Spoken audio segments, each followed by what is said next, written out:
To me, he's only played for the White Sox. Xander Bogaerts has only played for the Red Sox. And maybe it's time for new socks. Maybe it's time to change your socks. The Chicago White Sox and the Boston Red Sox have been really, really disappointing.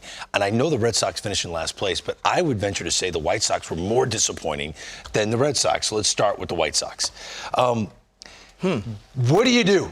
Do you bring back José Abreu and run it back again? You know what? Matt Baker, our crack researcher, on May 22nd, he was hitting 208. Think about that. That's almost 7 weeks into the season. He finished the year at 304. He's hit ever since he's put on a White Sox uniform. They can ill afford because they don't have a bat to replace what he brings to that lineup.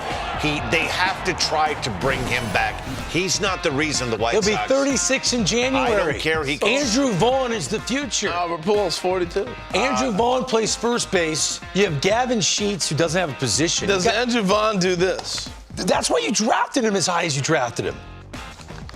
You got to let Andrew Vaughn play first base. Let him just get comfortable. He's not an outfielder. I disagree with you there. I think if they don't, unless you could sell José Abreu on playing a lot of DH and not playing a lot first base, where you can put Vaughn in the mix at first base, but I can't see that happening. I think they need to go get a center fielder and take the wear and tear off Luis Robert, put him in a corner position, maybe Eloy DHs, because you need his bat. Gavin Sheets could play right field. They're very high on him. Okay, would a guy like Mike Trout? Could the White Sox afford Mike Trout? Goodness, yes, why not? I just think Abreu at this age and the stage of his career, there's a different fit for him somewhere else. The White Sox need to do something to change the vibe.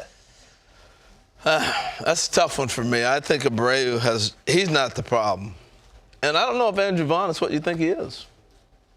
I don't know. And maybe they have to find that out. But is Andrew Vaughn a 40-homer guy in the big leagues? That's what they drafted. That's what they thought the high upside was. I don't see that. All right, so maybe it's a new voice. Tony La Russa stepping down. He's retiring again. Miguel Cairo will be considered to be the permanent manager. There are other guys you could throw in there. Joey Cora's name would be Bruce Bochy's name has been mentioned. Maybe Joe Madden. He had success on the north side of Chicago. What about our dear friend Jim Thome, who's been a consultant for the Chicago White Sox over the years? I could see Thome being the manager. I can see that happening.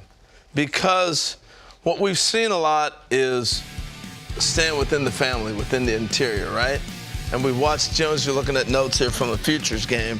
But like you said, Greg, the key is he's in the group already. He knows the organization. And he's not just showing up to be a Hall of Famer wearing a jersey. He's doing the work. I remember him telling me about Louis Robert when Louis Robert was in Double-A.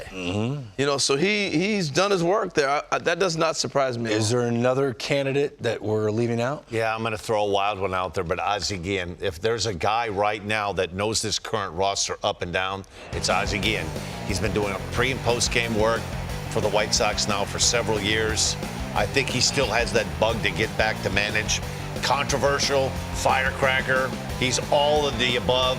But he'll bring some attention back to the White Sox. Not that they're struggling to make the back pages. I don't think the White Sox and the Cubs are in this tussle that they were in 12 or 13 years ago on who was going to, rival and have the back page. But Ozzie Guillen, to me, is a guy that he still knows how to manage. He loves the game of baseball. Be a controversial move, but I would say this. He knows that organization up and down, and he particularly the communication with the Latino players. You're not going to find much better than him. Tell you, the key is Jerry Reinsdorf, obviously. The owner. He's the one who's going to make all these decisions based on what happened. And he is as loyal as anybody in the sport, maybe almost to fault. That's why I think he's not going to go outside his comfort zone and family without knowing. So I think it's going to be somebody within that interior.